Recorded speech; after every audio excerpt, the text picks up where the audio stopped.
Baik, pada kesempatan ini saya ingin menjawab beberapa pertanyaan. Banyak yang bertanya-tanya, kenapa hari ini banyak dari orang-orang yang biasa menyerukan amar ma'ruf nahi mungkar, kenapa kok tidak ada? Kenapa kok sudah habis? Kenapa kok sepertinya tidak terdengar? Ya, kecuali mereka yang mempunyai hak untuk berkerumun. Nah, di antaranya rakyat-rakyat seperti kita ini tidak punya hak untuk berkerumun. Ya sudah, kita ambil hak-hak kita saja. Kita tahu dirilah. Selama kita bisa memegang iman kita, ini adalah luar biasa. Di akhir zaman, semua orang-orang dimiskinkan. Ketika semua orang-orang dimiskinkan, maka bisa saja sebagaimana sabda Rasul SAW, di pagi dia beriman, sorenya dia sudah kufur.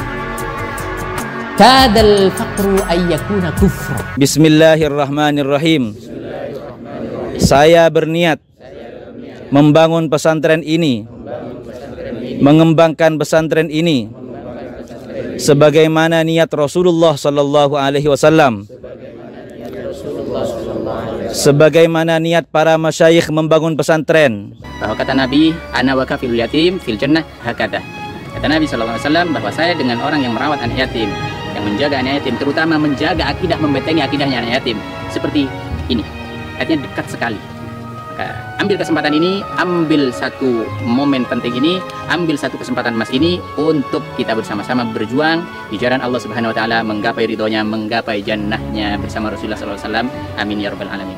Kami tidak melihat nominal berapapun yang Anda tanam, tapi niat mulia Anda lah, baik yang diniatkan untuk diri Anda, terutama untuk orang tua Anda yang mungkin sudah rindu menanti sedekah jariah Anda. Hormat kami untuk Anda semuanya. Kami kan terus bersamamu.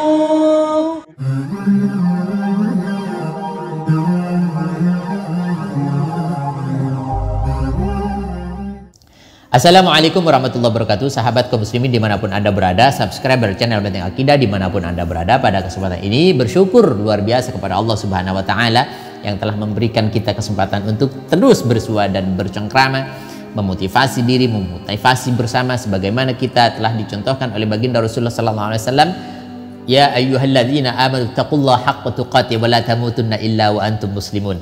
Ini adalah motivasi yang harus kita pegang seterusnya. Di antaranya adalah wa'tasimu bihablillahi jami'a wa la tafarraqu, dan seterusnya. Dan di antaranya adalah jangan sampai kita berpecah belah, wa la takunu kalladzina tafarraqu wa ikhtalafu min ba'di ma ja'ahumul bayyinat, dan seterusnya dan seterusnya. Ini adalah salah satu motivasi yang harus kita pegang bersama, saling mengingatkan satu sama lain, tawassaw bil haqqi wa tawassaw bis sabr. Baik, pada kesempatan ini saya ingin menjawab beberapa pertanyaan. Banyak yang bertanya-tanya, kenapa hari ini banyak dari orang-orang yang biasa menyerukan amar ma'ruf nahi mungkar, kenapa kok tidak ada? Kenapa kok sudah habis? Kenapa kok sepertinya tidak terdengar? Katanya, kami tidak mengetahui itu semuanya, dan kami untuk selama 2 bulan ini kita betul-betul fokus untuk memberikan kesempatan untuk raga kami untuk beristirahat dan penyembuhan, karena kami juga selain itu tetap beraktivitas di dalam lembaga pendidikan, di dalam pesantren. Kita menyertai santri, kita memberikan pelayanan terhadap santri, kebutuhan santri dan seterusnya. Alhamdulillah kami tidak betul-betul vakum. Selama 2 bulan kami alhamdulillah bisa memberikan yang terbaik, memberikan waktu kami kepada para santri-santri untuk bersama-sama belajar dan mengenal akidahnya, bagaimana mengenal sabda-sabdanya, dan seterusnya, membentengi dirinya, bagaimana membentuk karakternya, bagaimana menjadi orang muslim yang berakhlakul karimah, dan seterusnya dan seterusnya. Alhamdulillah, besar syukur kita kepada Allah Subhanahu wa taala. Baik, langsung saja pada fokus kepada apa yang ditanyakan. Kalau ada yang bertanya, kemana orang-orang yang menyuarakan kebenaran dan yang hak? Kemana?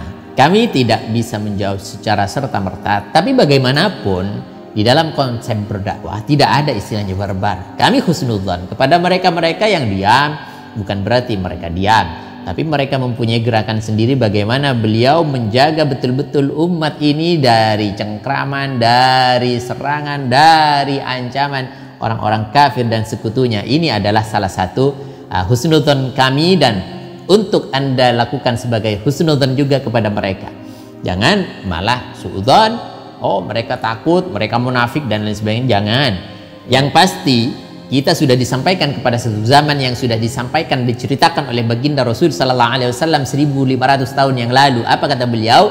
Sayati 'alan nas sanawatun khadda'at yusaddaqu fiha al-kadhib wa yukazzabu fiha as-sadiq wa yu'tamanu fiha al-kha'in wa yukhawwanu fiha al-amin wa yantiqu fiha ar-ruwaybidha. Mar-ruwaybidha ya Rasulullah? Ruwaybidha kata Rasulullah, ar-rajulu tafi yatakallamu fi amril 'ammah. Ini kurang lebihnya gamblangnya begini, pada suatu zaman yang akan mengisi di zaman kalian, di akhir zaman, penuh dengan kacauan, penuh dengan tipu daya, penuh dengan kemunafikan, penuh dengan kesemrautan dan lain sebagainya, apapun namanya yang setara dengan itu semuanya. Apa kata Nabi? Di masa itu salah satunya ciri-cirinya adalah orang-orang yang berintegritas itu diberikan satu ancaman, itu malah dipenjarakan, itu malah didiskriminasi, itu malah diancam-ancam. Dan orang yang tidak amanah sama sekali diberikan kedudukan kepercayaan dan amanah, dia diberikan jabatan, dia diberikan kedudukan dan lain sebagainya. Dan di mana pada masa itu orang-orang pada berbicara, dia tidak paham tapi semuanya berbicara. Apa istilah yang diberikan oleh baginda Rasulullah SAW? Yaitu ar-ruwaybidha. Ruwaybidha? Mana ruwaybidha ya Rasulullah? Kata para sahabat ditanyakan, ar-ruwaybidha ar-rajulu tafih yatakallamu fi amril 'ammah. Kata Rasulullah sallallahu alaihi wasallam, yaitu orang bodoh, dia hanya bisa dibayar buzzer-buzzer yang hanya menguntungkan dirinya dan hanya mencari bayaran. Berapapun yang dia bayar, berapapun yang dia terima, apapun yang mereka lakukan, semua tidak peduli, yang penting dia dapat untung. Ini adalah salah satu gambaran baginda Rasulullah sallallahu alaihi wasallam untuk kita semuanya sebagai satu motivasi untuk kita betul-betul menjaga diri. Bagaimana kiai, bagaimana ustadz, bagaimana habib, bagaimana ajengan, bagaimana tuan guru, bagaimana. Tanyakan kepada mereka semuanya. Tanyakan kepada tokoh-tokoh Anda yang lurus, tokoh-tokoh Anda yang istiqamah di dalam amar ma'ruf nahi mungkar. Jangan bertanya kepada orang-orang yang jauh, yang tidak jelas asal-usulnya, meskipun mereka mempunyai satu pangkat dan predikat di kedudukan apa saja. Yang pasti Anda kalau ingin selamat di akhir zaman sebagaimana disampaikan oleh baginda Rasul sallallahu alaihi wasallam, yaitu mereka yang berada di dalam rumahnya. Artinya jangan terlalu banyak beraktivitas di luar. Ya sekarang ini penuh dengan fitnah luar biasa. Bagaimana kerumunan ini, kerumunan itu, sehingga Anda harus menjadi orang yang menanggung resikonya. Ya kecuali mereka yang mempunyai hak untuk berkerumun. Ya, di antaranya rakyat-rakyat seperti kita ini tidak punya hak untuk berkerumun. Ya sudah, nah, kita ambil hak-hak kita saja. Kita tahu dirilah. Selama kita bisa memegang iman kita, ini adalah luar biasa. Di akhir zaman, semua orang-orang dimiskinkan. Ketika semua orang-orang dimiskinkan, maka bisa saja sebagaimana sabda Rasul SAW, di pagi dia beriman, sorenya dia sudah kufur. Kadal faqru ayyakuna kufra. Karena kemiskinan ini dekat sekali jaraknya dengan kekafiran. Anda punya iman, Anda bisa jaga itu semuanya. Karena iman Anda adalah salah satu daripada aset Anda terbesar di dalam hidup ini. Tidak terhargai dan tidak akan pernah tergadai dengan berapapun nilainya. Tidak akan setara. Maka jaga iman Anda, fokus jaga diri dan jaga keluarga Anda dari rongrongan-rongrongan pemikiran-pemikiran yang menyesatkan dan dari orang-orang yang bisa mengajak mereka, menyeret mereka kepada jurang kenistaan, terutama kelak di akhirat di hadapan Allah Subhanahu wa taala. Baiklah, di dalam kesempatan terakhir saya ingin menyampaikan. Dulu salah satu pengasuh pondok pesantren Sidogiri menyampaikan begini, bahwa suatu saat nanti pondok pesantren salaf akan diburu dan akan ramai. Artinya hari ini kalau kita berpikir bagaimana pendidikan-pendidikan di luaran sudah tidak tentu dan sudah kacau semeraut semuanya. Daring, apapun yang mereka habiskan, apapun yang mereka berikan, itu tidak akan masuk kepada mereka dengan cara daring seperti itu. Tapi mereka yang selamat adalah mereka yang berada di pondok pesantren. Mereka yang selamat, mereka yang berada di dalam bimbingan seorang ahli agama yang istiqamah. Ini adalah salah satu kabar baik kita Dan ini adalah salah satu bukti daripada apa yang disampaikan oleh guru kami, yaitu suatu saat yang selamat kemungkinannya ada di dalam gedung, artinya di pondok pesantren salaf.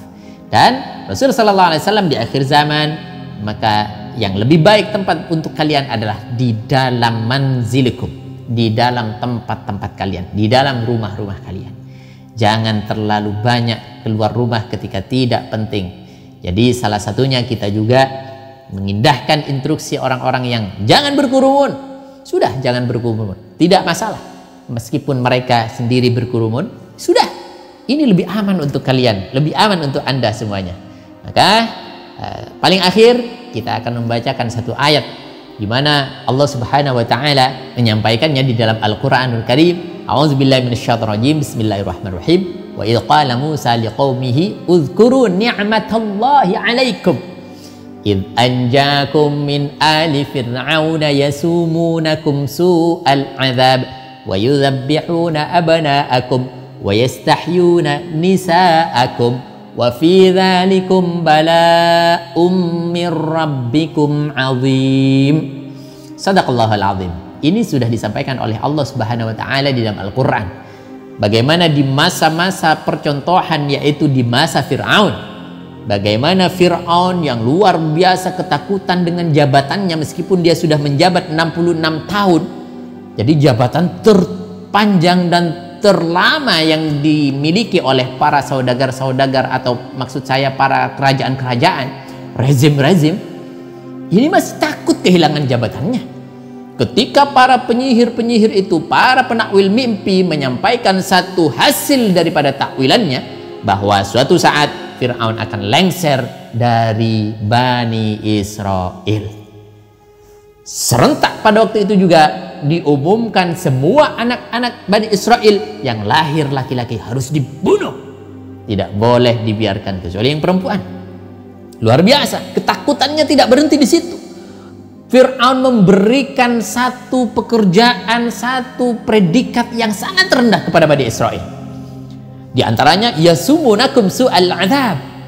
Disiksa, diberikan kesulitan yang luar biasa. Wa yudhabbihuna abna'akum, anak-anaknya dibunuh, laskar-laskarnya dibunuh, pembela-pembelanya dibunuh, atau calon-calon yang bisa mengancam terhadap jabatannya dibunuh, dihabisi. Wa yastahyuna nisa'akum, dan perempuan-perempuannya tidak luput, semuanya dipreteli oleh Fir'aun, dipermalukan oleh Fir'aun, rekening-rekeningnya diblokir oleh Fir'aun meskipun tidak ada hubungannya, dengan alasan macam-macam. Mungkin dikira, oh ini adalah orang-orang yang akan menjadi teroris, oh ini adalah orang-orang radikal, ini orang, dan lain sebagainya, dan lain sebagainya. Pesan terakhir di dalam ayat tersebut, wa fi dzalikum bala'um mir rabbikum 'adzim. Di dalam kejadian semacam itu, kalau kita gambarkan kepada saat ini adalah bala'um mir rabbikum. Ini adalah ujian yang besar dari Allah Subhanahu wa taala, dari Tuhan kalian. 'Adzim, ujian yang sangat besar. Hari ini kita rasakan sebagaimana keadaan di masa Fir'aun. Orang-orang pada tiarap, orang-orang pada ketakutan, anak-anaknya sampai dihanyutkan di sungai Nil, anak-anaknya sampai disingitkan, sampai disembunyikan supaya tidak terkena kezaliman Fir'aun. Maka ini adalah pesan dari Al-Fakir. Mari kita jaga diri. Apa yang bisa kita lakukan hari ini, itulah yang kita lakukan hari ini. Apa yang kita bisa jangkau hari ini, itu yang kita jangkau hari ini. Anda punya aktivitas yang mulia, Anda bentengi sekitar Anda. Anda rangkul tetangga-tetangga Anda beri mereka bantuan supaya tidak menjadi fakir, supaya tidak terjerembab kepada apa yang disampaikan tadi, bahwa kadal faqru ayyakuna kufra. Mereka bisa saja mudah menjual imannya hanya karena gara-gara butuh bantuan sosial ini dan itu, kebutuhan lain sebagainya. Ini yang bisa Anda lakukan hari ini. Apa yang harus kita lakukan? Ya sudah, duduk di rumah Anda, lalu Anda lakukan aktivitas seperlunya, Anda bantu tetangga sekitar Anda bantu orang-orang yang berjuang di dalam agama, Anda bantu mereka-mereka yang sedang membangun masjid, Anda bantu mereka sedang melaksanakan program wakaf. Maksud saya, Maksud saya wakaf untuk agama, maksudnya agama Islam maksudnya. Karena wakaf di dalam literaturnya itu hanya berlaku dan ada di dalam agama Islam, tidak ada di dalam agama lain. Maka Anda lakukan itu semuanya. Anda mampu sebulan 50.000, 100.000, 200.000, berapapun Anda kasihkan kepada masjid untuk dimakmurkan. Apalagi setelah ini ada namanya bulan Syahrul Syam, Syahrul Maghfirah, yaitu bulan penuh ampunan, bulan suci Ramadan yang kita muliakan bersama. Maka sampai detik ini, sampai saat ini, kita harus terus berdoa kepada Allah Subhanahu wa taala. Allah jaga diri kita, Allah jaga iman kita, Allah jaga negeri kita dari pembajakan orang-orang kafir. Nauzubillah summa nauzubillah kalau anak cucu kita menjadi korbannya. Ya Allah, jauhkan semua ini daripada ancaman-ancaman, siksaan-siksaan Engkau kepada kami semuanya umat Islam. Amin ya rabbal alamin. Demikian, semoga bermanfaat. Assalamualaikum warahmatullahi wabarakatuh. Bagi Anda yang belum subscribe channel Benteng Akidah ini, kami harap subscribe dulu sejak sekarang, sebarkan seluas-luasnya, komentari dan beri masukan kami. Insya Allah kita akan bersama-sama membangun dakwah ini dan menyebarkan kebaikan kepada umat. Keinginan kami hanyalah semata-mata ingin mendapatkan ridho daripada Allah Subhanahu wa taala dengan tersebarnya dakwah ini, dengan tersampaikannya risalah ini kepada umat seluas-luasnya. Demikian, jangan lupa sekali lagi subscribe.